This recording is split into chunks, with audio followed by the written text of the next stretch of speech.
Oh, thank you everyone for attending our second webinar in our series Shared Ground. This is a great one. We'd like to join Miles and Anthony, both respect from Reform and Polytan. This is going to be a fantastic session. We're looking at a second life of sports surfaces and we're going to have a spotlight on circularity. So this has been a common theme that's popped up amongst our network. There's a lot of discussion amongst local governments, state governments, sporting clubs, ones that have got a high proportion of synthetic grass. So what's the innovation out there? What happens at end of life? How can we extend this great product to actually go into its next iteration, whether it's back in the turf surfaces or as products in our communities and infrastructure world. So I'd like to welcome everyone to this session. I'd also like to provide an acknowledgement to country and welcome you to your lands in which you sit. I'm on Gubbi Gubbi land and Kabi Kabi lands and acknowledge elders past, present and emerging. So this is going to be an interactive session if we like as well. So if you have any burning questions or want to stop Miles or Anthony midstream with a conversation, please feel free to put in the chat and I'll monitor it as well. And then after their conversations, we'll also have a bit of discussion. So please treat this as a share, learn, thought leadership and really an opportunity to really dig into the innovation. So that's enough from me. Thank you everyone for attending. I'd like to hand over to Miles from Reform and he'll give a brief introduction of today's session and start his presentation. So thank you all. Thank you very much, Adam. Yeah, I do reiterate what he said. Please feel free to throw in any questions. I'd rather not feel like I'm monologuing for for the whole time. But yeah, thank you for having Reform in this webinar. It's something we're very keen to be involved in, given that this is our stock in trade really is synthetic turf and sports surface recycling. Yeah, my name is Miles Neville. I'm the National Business Manager at Reform. I've been at the company for about 3 years now. And I'll start right from the start, just for the benefit of anybody. I'm sure there'd be people on this call who might have heard of us, might have worked with us before, but for those who haven't, I'll share my screen actually. That's probably a good place to start, isn't it? 2 seconds. Yeah, here we go. So yeah, we are at Reform Australia's only synthetic turf and only dedicated synthetic turf recycling facility. We've been around for we opened our facility at the start of 2024, so we've been sort of business as usual for coming up on 2.5 years. And yeah, I mean, the reason we launched is to answer the question of what to do with synthetic turf at the end of life. We sort of came out of the synthetic turf industry, and the founders did, and it came from the fact that, like as you guys would know, it's synthetic turf is big, it's cumbersome, it's heavy, and it's expensive to get rid of at the end of its life, and we were paying either inordinate amounts in tip fees to get rid of it in a skip bin, or we were, the old school style of put it on Facebook Marketplace and try and get rid of it in the community, which both of which aren't sustainable long-term solutions for our industry. So yeah, we investigated and invested in a solution, and ultimately that was by getting in some machinery from Italy, from a company called 100% Turf Recyclers, and now we can recycle synthetic turf at scale. We've done projects in Victoria, New South Wales, all up the eastern seaboard, Tasmania, Canberra, South Australia, and the response has been really good. And championing circularity and providing audit-ready reporting for clients such as councils and sporting bodies. So our model, what is Reform's model? So the 4 R's, or the four pillars which sort of make up the logo, were recover, reuse, recycle, reduce, and that's at the core of everything we do. So by recover the old synthetic turf or sports surface material and divert it from landfill. Reuse, we clean and grade all the infill from the turf, so sand predominantly, and then performance infill as well. So whether that be rubber, cork, Brockfield. I haven't come across a Brockfield field yet, but we clean and separate those, and we sell that sand and rubber back for use in new turf projects, which is great. We've recycled over 2,000 tonnes of sand to date, and have sold that all back into the industry.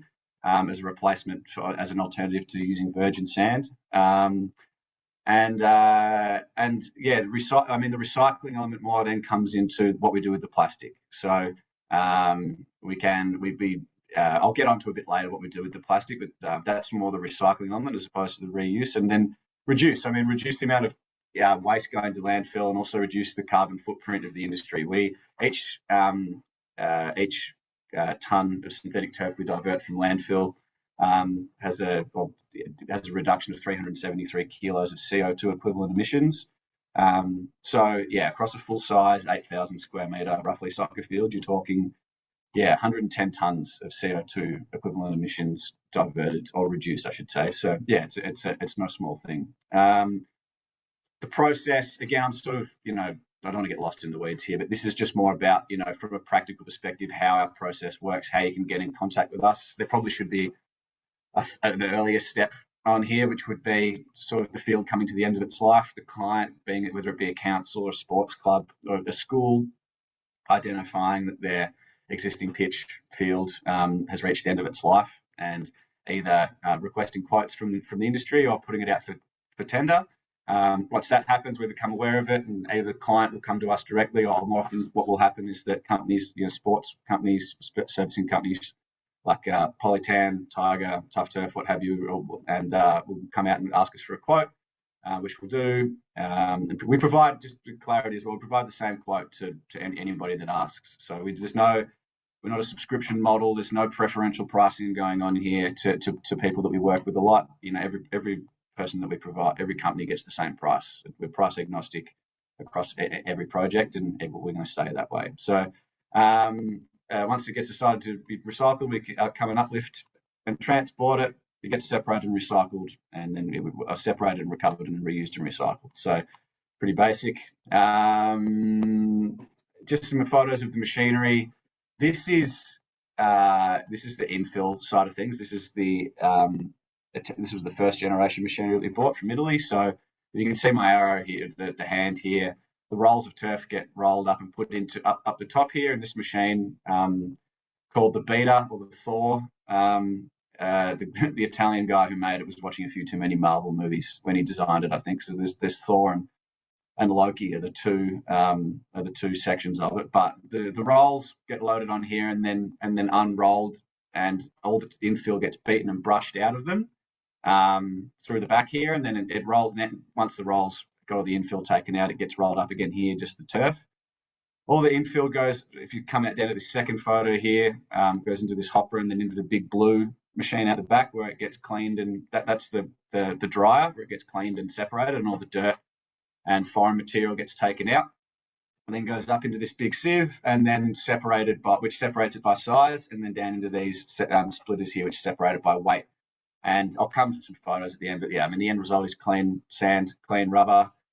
We've had all of our sand and rubber independently tested for contamination by heavy metals and what have you, and it's all very clean. It all passes with flying colours. Even for PFAS, the plastic leaching chemicals, which is a bit of a myth in our industry that that we're fighting against, which is that the fields leak PFAS chemicals. Like if they were going to, it'd leak into the sand that we recover, and it doesn't. It's not even there in trace amounts, and we've had that independently tested by a lab, and yeah, I'd be happy to pass on that information for whoever's interested. But then the recycling machinery for the rubber and plastic. This is our shredder basically. So this shreds down the turf and also the rubber that we recover. The rubber being from typically in situ shot pads underneath hockey and soccer fields, and also softball rubber from playgrounds. So we can shred that. These are the blue ones to the shredder, then it goes into the granulator, which is a small one, and depending on what size screen you put in there, you can customize what size rubber output you get. And yeah, that's been used.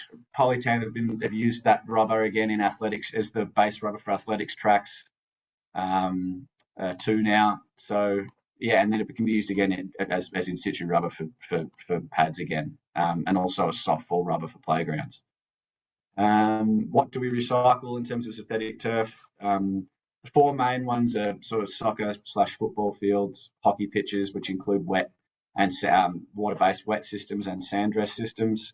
Tennis courts. Tennis courts is a massive one. Actually, when we first started, we never would have thought we'd recycle as many tennis courts as we have, but it's probably our most consistent market now, which has been really positive. And yeah, there are a lot of synthetic tennis courts up the eastern seaboard in particular. So yeah, we found that to be very popular, especially with councils. And yeah, education. So anything from full-size sporting fields at high schools or other, or your more, what's probably more typical is you think your local primary school where you're dealing with an area. It might be a 2,000 square metre area. That's all the room they've got. Can't get any grass to grow there, so they put a synthetic field down.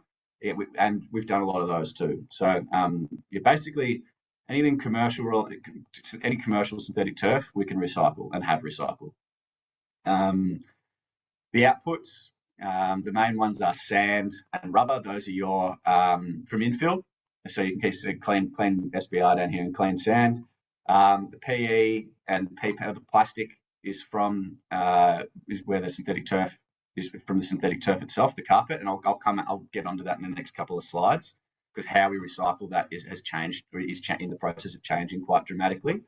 And then shock pads. So this is sort of the rubber from shock pads, but also how we can incorporate other recyclable streams into and incorporate them into shock pads. So we can agglomerate the plastic down and incorporate and pelletize it and incorporate it into shock pads. We can chop up the old Schmidt's ProPlay pads, which is another form of shock pad, and potentially include that in new in situ bases as well. So there's a few different threads to pull on there.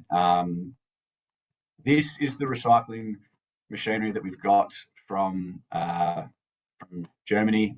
Recently, it's on the way currently via another grant that we've done through Sustainability Victoria. This is how we'll recycle the actual carpet itself.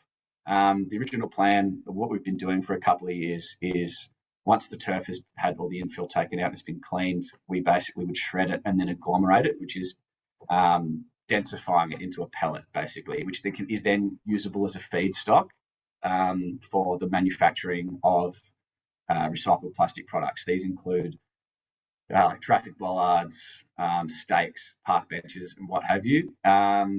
We had some offtake agreements that were working in principle, but we didn't have a lot of control over the outcome. And the recycled plastic market is very fiddly when it comes. They want specificity in terms of outputs. They want clean PE, and they want a consistent type of recipe of PE and PP, so to speak. And given how the turf industry works, each manufacturer's recipe for their fields is different. So we found it very hard to guarantee consistency of output, which meant that we pivoted, and via our recycling colleagues in Germany, former turf, which Anthony will come on to later, I'm sure, as they're part of the sport group over there. But yeah, they've currently they use this machine. We went over there, saw it, we're really impressed, and we'll be the second company in the world to have this machinery, which will mean that we can produce stuff like this. So we can produce them all in house. These it'll basically spit out 100% recycled synthetic turf products, which we can then press into products, I should say. So how it works is basically that you put all the turf in shredded, so you don't need to do any upstream processing to it more significant than that. But shred it, put it into this machinery here. Sorry, I'm chopping and changing a bit, but put it into this machinery here, and it will spit out a formed log, like a green loaf of bread, if you want to be really simple about it. And then you take those and you put them in a hydraulic press, and you can press them into all sorts of products. And this is, and they're made out of 100% recycled synthetic turf. There's no additives that need to go in it. So this is what former turf produced these already. These are slabs or they're pavers, I should say, and they use them for side loader container trucks when their feet go out to provide ballast.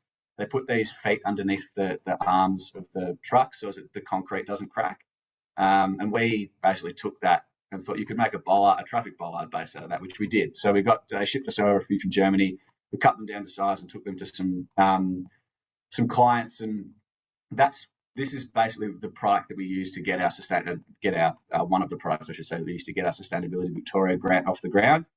We've got a mold made to make. This is a very rudimentary prototype at the moment, but it gives you the idea of what it can, what we're trying to replace. What's popular in the market, or what's market standard at the moment currently, is a PVC bollard base, which is imported from China. It's made out of 60% recycled material. This will be made onshore out of 100% recycled material. So that machinery is due to land to us by the end of the year. We'll hopefully start being able to produce these from early next year. This is another example of the sort of products that former turf in Germany can make out of the same machinery that we've got. So this is a nailer board. It's actually meant to be used as a nailer board for installing turf, but my boss Trent had a rotted fence paling, so found another use for it down at his farm. But yeah, it gives you an idea of the sort of products you can make out of and press out of the turf. And then over here is just some of our other outputs. This is rubber, and these are the 20 kilo sandbags that we sell. We sell a lot of these, and these are very popular. This is just some of the industry. We've worked with a large portion of the industry. We don't really need to stick on this for too long. This is some of the projects we've done, and this is just some photos from us working on site. These two soccer ones were at the Australian Institute of Sport soccer field in Canberra. This is a project we did with Polytan last April. This was a pretty significant one because we recycled not just we recycled the whole system. We recycled both the synthetic turf and all the infill, as well as the shot pad underneath, and sort of did them concurrently. So that was a first for us, and I believe an Australian first in terms of soccer field recycling. So that was exciting. And then these are just some other ones, like loading rolls onto the truck, strapping them up for transport. And now we've got some case studies. So this is where I might throw to you, Anthony. I've probably spoken for long enough now, and we can start to share it from here. But this was one of the earliest major projects we did. This was the Kingston Heath Reserve hockey field in Victoria, just around the corner from our office. Actually, this is in Cheltenham. It was a full-size hockey field that required both the sand-dressed surface and the rubber shot pad underneath to be recycled. It was the first attempt was the first hockey field in Australia to be recycled in this manner. And similar to the AIS one, we recycled both the synthetic turf and the sub-base rubber in situ shot pad. Thank you to the City of Kingston on this one as well. That was the client in this job, and Deb Murray, who was going to be on the call, but she's an apology for today. She's the sort of one that was the architect of all of this from their end. But Anthony, I might throw to you, and sort of you can give your version of what working with Reform has been like on the client side, perhaps. Yeah, look, thanks, Miles. This one in particular was really pleasing, just given it was obviously the first shock pad we'd done, I think, on a hockey field at least. I might just touch briefly on the fact that Longpile, I know we've got a couple of hockey clubs on here and quite a few councils. We've been really, really successful with sort of recycling the Longpile side of things, which is your AFL, your soccer fields. Hockey, it's sort of been probably less than 50-50, and the main driver behind that is that hockey's fortunately a really well-established sport. It's been played on synthetics for a really long time, so hockey clubs are actually at the point they typically sort of fund their own resurfaces, whereas a lot of these new builds or the long pile fields that get replaced tend to be council projects, which is great because councils obviously government funded, want to do the right things. So in almost 90% of the recent ones that are coming up, they're being fully recycled. Hockey's a little more price driven, and this project was good. The council had actually taken on the overall contract. I think they did have a contribution from hockey, but it still meant that the sort of right decision was made in terms of which avenue you go down, because obviously traditionally either it's been going to landfill, which for the most part is still probably cheaper than recycling. We're probably getting to the point in the likes of Sydney and Adelaide, it's actually not. The recycling's more competitive now. But with a lot of these hockey fields, what you find is they don't actually send them to landfill. They'll ask us for a price to pull it up.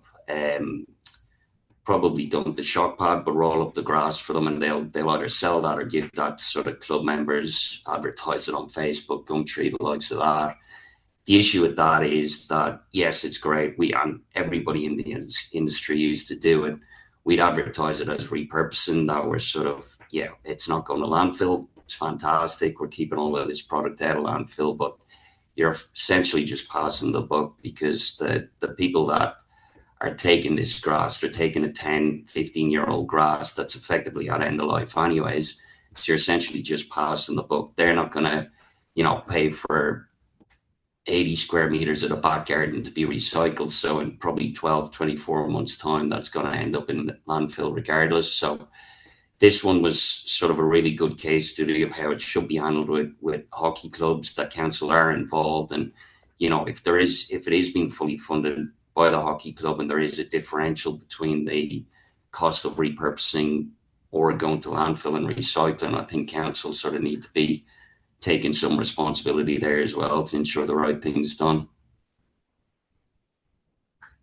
Yeah, I think to touch on what Anthony said as well, I think we are definitely getting a lot more competitive, even in Victoria now, compared to landfill pricing. I think where we struggle to compete is that you're not always competing with landfill. You're competing with stuff like you're competing with illegal sometimes as well. Like is the truth of the matter.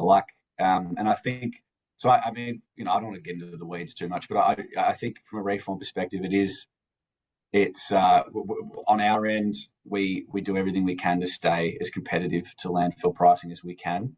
And as time's gone on and we've gotten more efficient and gotten better at our processes, we've passed those efficiencies in our price. It's been reflected in our pricing, which we've passed onto the clients effectively. And I think we've seen an uptick because of that. I do think Anthony's correct in saying hockey is a tricky one, because the amount of funding that still comes from the clubs themselves does make it tough.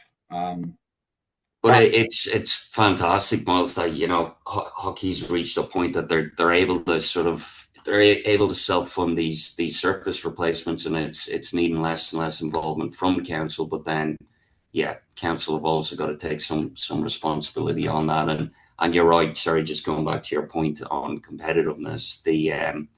I think out of most of the metro cities now, you're probably on a par or even less in some scenarios. So it's more these regional. We've got a hockey clubs dotted all around the country, and it's more these regional centres that it gets a little difficult to, if it's a field in regional WA, to truck it halfway across the country and still remain competitive with the club that's going to repurpose it to members or put it in a local landfill.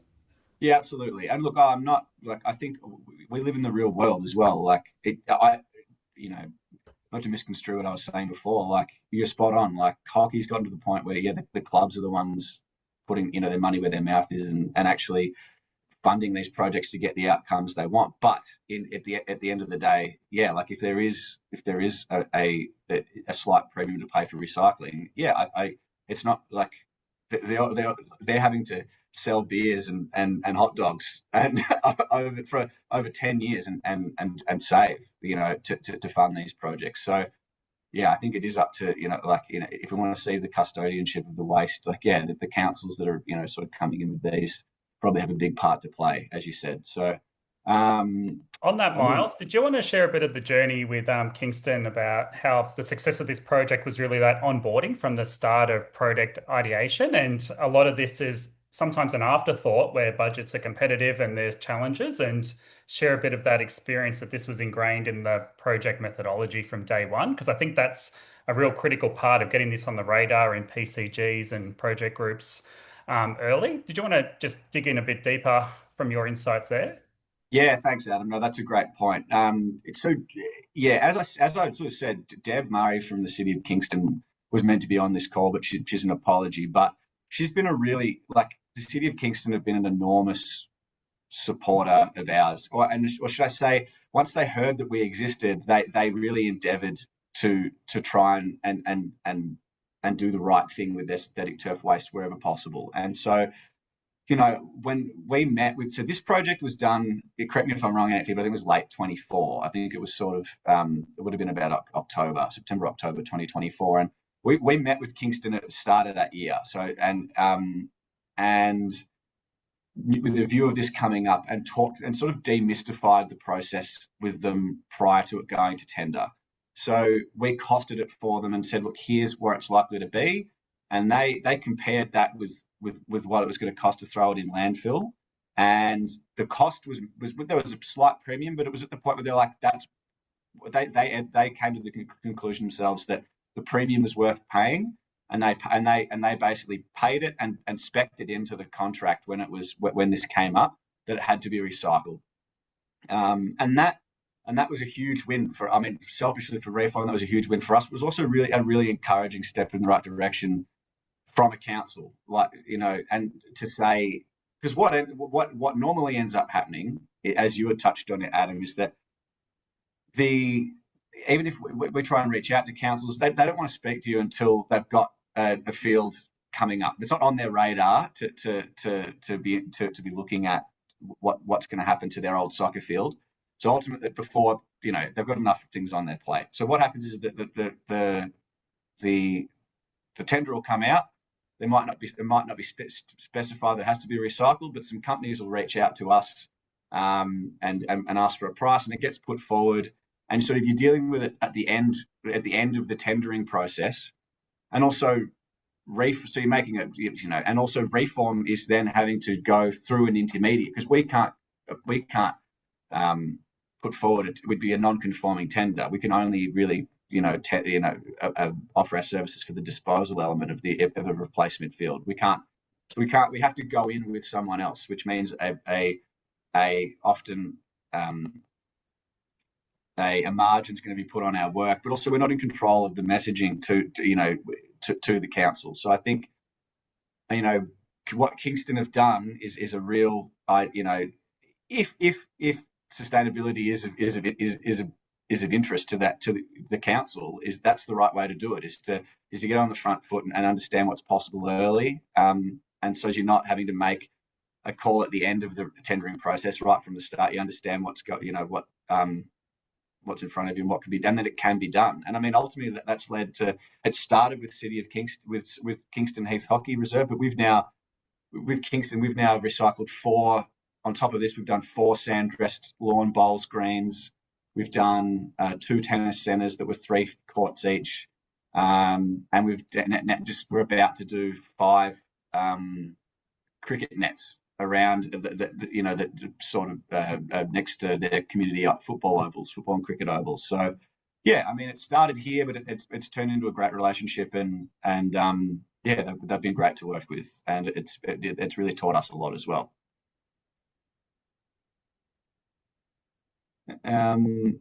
I'll move. So maybe I'll go on to a next. We covered AIS. So I might hang around on that. Look, Rowville, some of these are all sort of interesting projects for different reasons. So Rowville Secondary College was a high school field out in Rowville, believe it or not. Look, this was a replacement of an existing soccer field that had been pretty well worn out. But what made this project unique was that when Tough Turf put the new field down, they used 100% recycled infill in the field. So all of the sand and rubber that went into this new field was supplied by us and came from previous, was cleaned and recovered from previous fields that we'd recycled. So that was a huge win for us and for them. Since then, I don't have a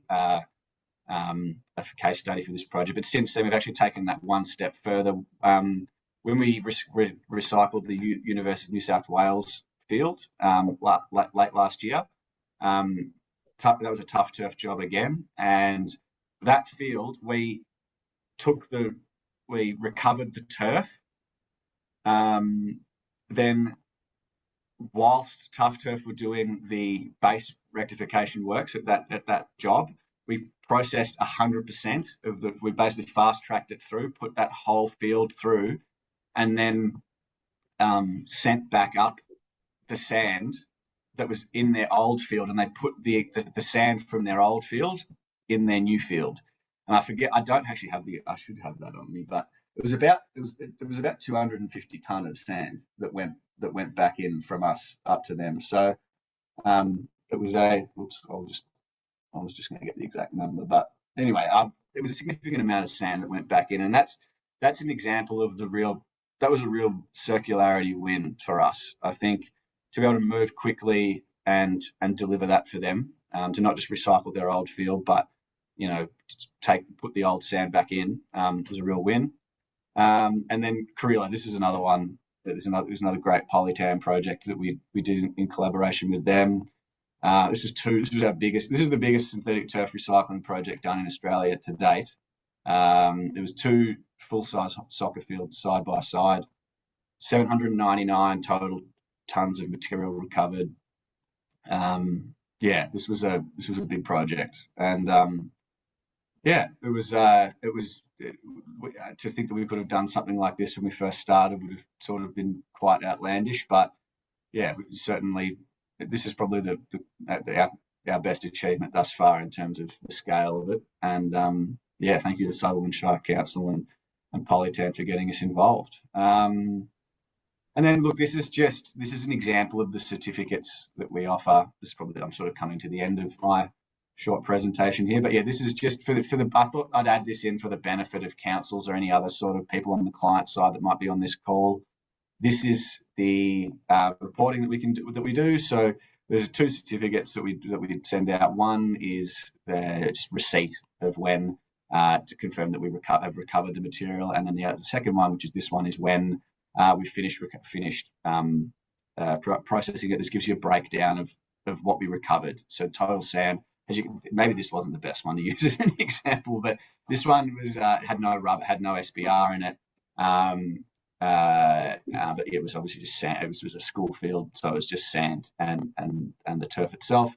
The wastage and evaporation. So I get asked about this relatively frequently. So it's more so evaporation than it is wastage. The wastage is just the dust and stuff that comes out in our processing, which is nominal. It's not much, but the evaporation can be quite a lot. This number can be bigger than you might think, and that's because sand, when it's wet, can hold up to 25% extra volume by weight when it's wet. So our process fully dries the sand. So you can, so say you have 100 tons, say you recover 100 tons of sand, to the tune of 25 ton of that, once it's fully processed, can end up evaporating because of the water it's retaining. So that's just an example. And look, it's just for reporting reasons. We need to take all this down anyway, so clients, councils find it really handy for their ESG reporting and what have you. It's also got the carbon footprint reduction on there, which was calculated. I didn't touch on this earlier, but that was calculated. We had an independent life cycle analysis done on our recycling processes, and that was the number. It came out 373 kilos a tonne that we recovered. So it gives you an idea of the amount of the CO2 emissions reduced per project, and the positive impact from a carbon footprint perspective that recycling the fields had compared to landfill disposal. But that's it, really. That's the rundown that's the crash course in reform and synthetic turf recycling in Australia to date. Anthony, if you've got anything else to add on the back, then I can shop. Oh, you've covered it off really well. I think I might just touch on the actual grass recycling a bit further, because this is probably something it's relatively new here in Australia. Obviously, you've been doing this for a few years now. Like the rubber and sand is by far the biggest component from the field that gets recycled. So you're talking about sort of a standard size long pile field, 200 ton of sand, 50 ton of rubber. The grass component's probably only about 20 ton of that. So overall, a small percentage, but it's what everybody thinks of when they think about you guys reform recycling this stuff. So the machine you touched on that's coming from Europe, And we're sort of really excited about what products we can sort of get out of that and fully close the loop. As you say, I guess just for everyone else on the call, Polytan are the delivery arm, or we design and construct sports facilities here in Australia, but we're part of the overall sport group worldwide, which is sort of a range of manufacturing entities, installation entities, and the company that Miles mentioned earlier, Forma Turf, is our recycling company in Europe. So the machine, Miles, has got on the water, I believe, Miles. What's that? Sorry. The machine is on the water already, or No, it's being manufactured. It's being manufactured currently in Germany. So, but we've paid the deposits and everything for it. So the wheels are well and truly in motion with all of that. So look, I might just show a couple of products from which is the exact machine that Miles is importing or having commissioned. So these are from Forma Turf, and these are being used now in Europe, and it's sort of, yeah, it's great to see the plastic bollards and all that you're developing, Miles. But I guess when you're able to actually reuse it in the sports facility and properly close that loop, it's sort of a really exciting story to tell. So items like these sort of they almost look like Lego blocks locking together, nailer boards similar to what Miles mentioned, the pavers. So reusing them around sort of, yeah, feels your building is great. The project that Miles mentioned, Karela, we actually used some recycled composite boards around the perimeter of this. Now this is existing fencing. There was an existing field, but obviously the topic of infill migration is becoming yeah, more and more prevalent. So Martin Shepherd specified that he wanted some form of infill migration prevention measures installed, which is just, yeah, another good example of how these sort of boards could be used. And then going back to the actual Lego blocks that we showed, we did a field in Paris, which is FIFA have announced sort of 1,000 of these mini fields around the world in urban scenarios. We did the first one in Paris a couple of months back, which was awesome. But a really exciting part of that, the entire rebound section of those mini pitches are from these recycled sort of Lego blocks. So yeah, scenarios like this, it's just, yeah, it's real visible stuff people can see, rather than, describing your pellets being sort of sold back into a generic industry, or not really being certain where the final destination for them is. No, that's great, Anthony. And I think Miles as well, there's a few questions that have just come through. And I think I'll just start with the first one, and either Anthony and yourself can add in. And Martin's just raised about kind of that fragmented policy across the 8 states and territories, how New South Wales more stipulate this within requirements of disposal, not going into landfill. Is that a challenge you've had in your early stages of the business? This is not part of the policy framework, that we need to keep this out of landfill and find alternatives. And we got a lot of people from state sport and recreation on the call, and local government, and kind of any tips into how we can overcome that barrier through leadership internally, from your observations. Yeah, look, I mean, the truth is that there's synthetic turf. Whilst it's a problem in our industry, I think from a federal, which is where the policy changes will come from, on that level, they've got, their targets are more mattresses and yeah, mattresses and tires and baby car seats and and things like that. So it's not on the from our this is at least from what I can gather, it's not on the radar, federally speaking, from a policy perspective. So it does come down to a lot of leadership amongst councils and more at the local level. As Martin said, yeah, the New South Wales Department of Planning and Housing and Infrastructure did put out some updated guidelines last year, I believe. And yeah, it's great. Like, I think you're starting to see, like in Queensland, I know that in the Queensland Department of Education have said that stipulated that any synthetic surface should be recycled. So there are certain policy change. But I think if we wait around for the policy change, the problem will have gotten too big. And I think we sort of Reform took the view that it was better to try and, for the longevity of the industry in general as well, to come up with an internal solution rather than wait for it to be mandated from a policy perspective. If and when that happens, well then, we'll see how that plays out. But I think the onus probably had to come from within the industry to come up with a solution, which is sort of what we wanted to do. I think as well, it's worth saying that it's never good for any industry when the government's when you wait for policy to start to build a regulatory framework to see you do the right thing. I don't think that very rarely works out in the best interest of the players existing in that industry or who were in there originally. So I think that's sort of where we see it coming from. I think that's probably what my view on that. I think you're seeing council, like, I think people like Martin, who sort of have been supportive of us, definitely, and have helped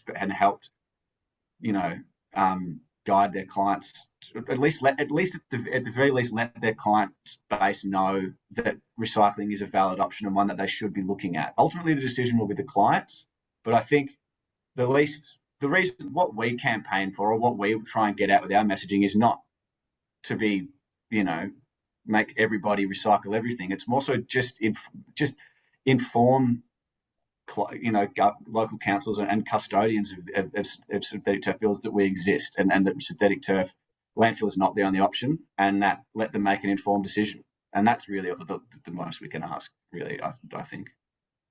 Well summed up, Miles. And there was a question from David Booth as you were talking through, and this is probably more in the nuts and bolts you're able to share. You've got any insights there in terms of the cost comparisons, take up the removal of existing versus the pitch, and then scenario 2, the material back component elements, and then there's some follow on there within the chat if you wanted to address any of those at a high level, Miles. Can you jump in from your perspective from the product side?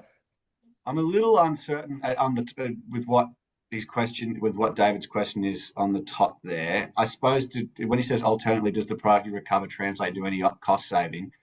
The answer, so the turf that we recover can't be recycled into the production of new turf, and that's just a function of how turf's made. Well, put it this way: Rematch in Denmark got to the point where that could happen, but they went broke. So no, at the moment we can't. The turf that we recover can't be recycled into the production of new turf. The sand and rubber that are in the infill can be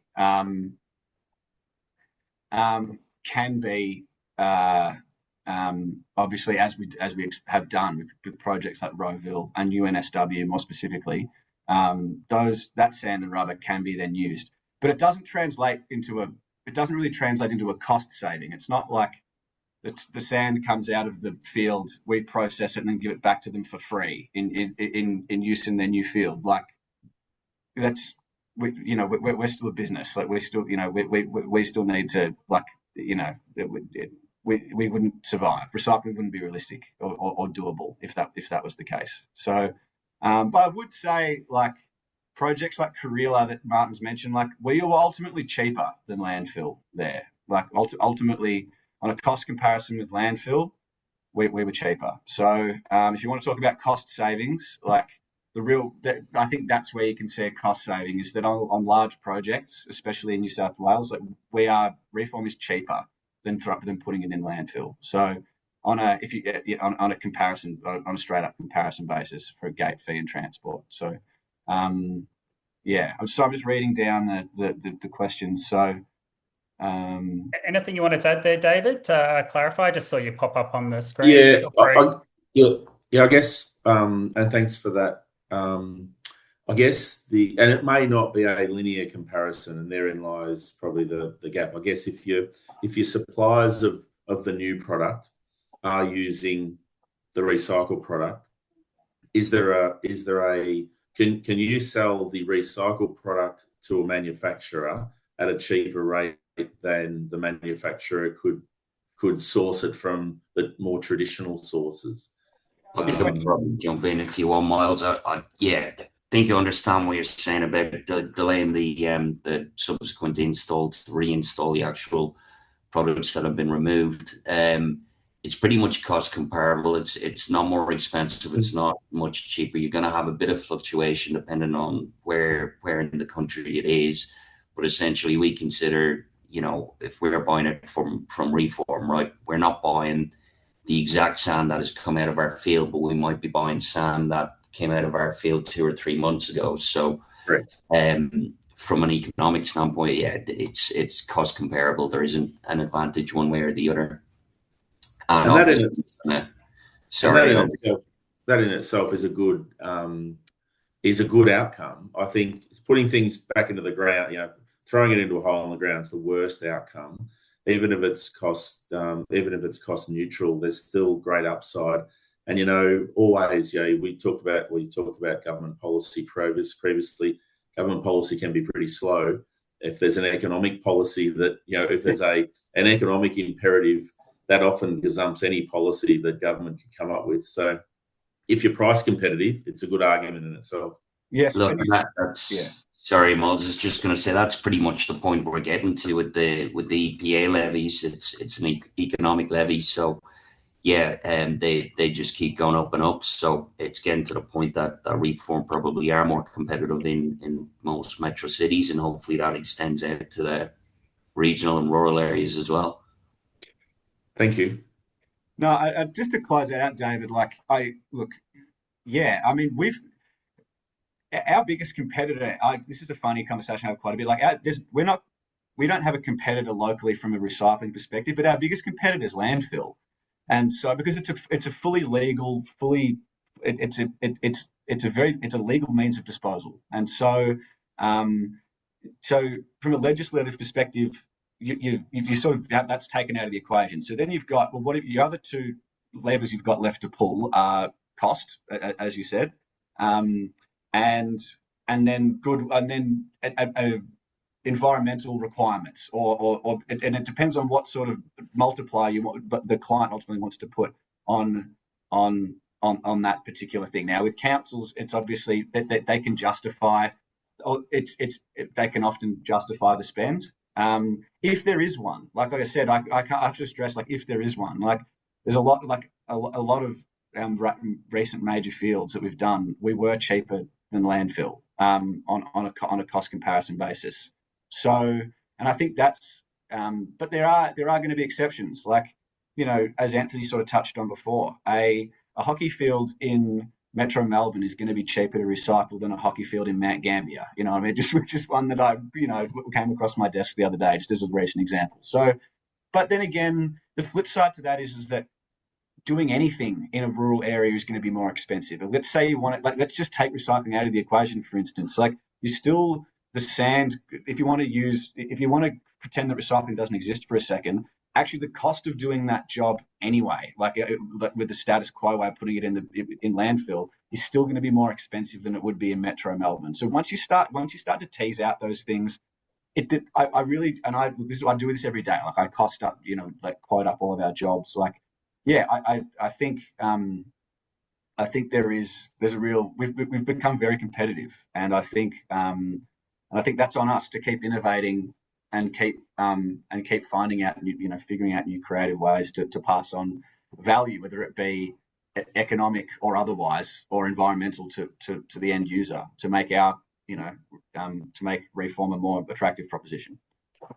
It's a good point, Miles, because I think also there's the emissions reporting and that side of what we really need to encompass in as well, and that a lot of local governments and state governments now are putting sustainability up front on grant and funding applications, that this is now becoming a key pillar in the methodology to obtain grant funding, to show how you're going to reuse and repurpose materials. So there may be a cost neutral or a slightly additional cost, but there's going to be incredible value in terms of the old project scope, whether it's aligning to your emissions strategy with the council or your business in terms of emissions reporting as that kind of scales up across mandatory reporting for many businesses of scale. So I just don't want that to be lost as well, because there's all these value adds that you're bringing to bespoke projects that really see the value in the systems approach to circularity here and removing waste. And Miles, another one I just wanted to add is like you've got to take stuff off site. So basically, you're putting this stuff into trucks, and it's pretty unregulated industry. Like your service and offering kind of minimizes that waste that is potentially byproduct going into the atmosphere in terms of transportation to landfill. Do you kind of want to just share about the process to go what's happening in terms of a point of difference as to how you treat material with your partners because you're taking it to your site? It's not just commingled and contaminated. Yeah, well, I mean, like I said, we commissioned a independent life cycle analysis report on our recycling process, and that encompasses everything. Like it's quite deep. It's quite amazing the level of detail they go into. But that's, you know, that what factors into that is things like the transportation element. There's things like the the the environmental cost or the carbon emission output of having to generate or to quarry and mine virgin sand and transport that to it. Like so, like I'm not a site like it's quite dense, but I suppose that what it boiled down to is that number of 373 kilos a ton, which is a quantifiable, scientifically arrived at number that we can say, look, by on balance, this is the circle. You can draw a circle around the number. This is the benefit you will see, or you will be we will be able to provide as a return on your investment, I guess. Like if you want to look at it that way, and I think that's from an environmental perspective probably the main thing. And then there's also the sand that we sell, like that we bag in 20 kilo sandbags, and we sell a lot of those. It would have just ended up in a hole somewhere. So I think I'm not sure. I'm hoping that sort of gets to what you wanted to we're getting at. But yeah, it's at the end of the day, we process 100% of the input that we get. The only stuff that ends up going in the bin or to landfill, I should say, from our whole process is the dust. Basically, when it goes through that big blue machine that I had up on my presentation earlier, and it goes through that dryer, any dust and small pieces of loose fiber, that's it. And you're talking, it's nominal, like it's barely anything. We might have 2 bulk bags of those, a bulk bag a day. You know what I mean? So you're talking. You might process, we might process up with 300-400 tons of turf a week, and you might have half a ton to a ton of that dust come out the end that goes in the bin. So it's marginal. And the good thing about these calls, I just saw Brett Tate left a comment as well about kind of coming together and connecting. Brett from Tangaroa Blue, and I've just got here as well. This is just to show that Miles and his team aren't alone, that he shared me this you can't see it because of my thing here.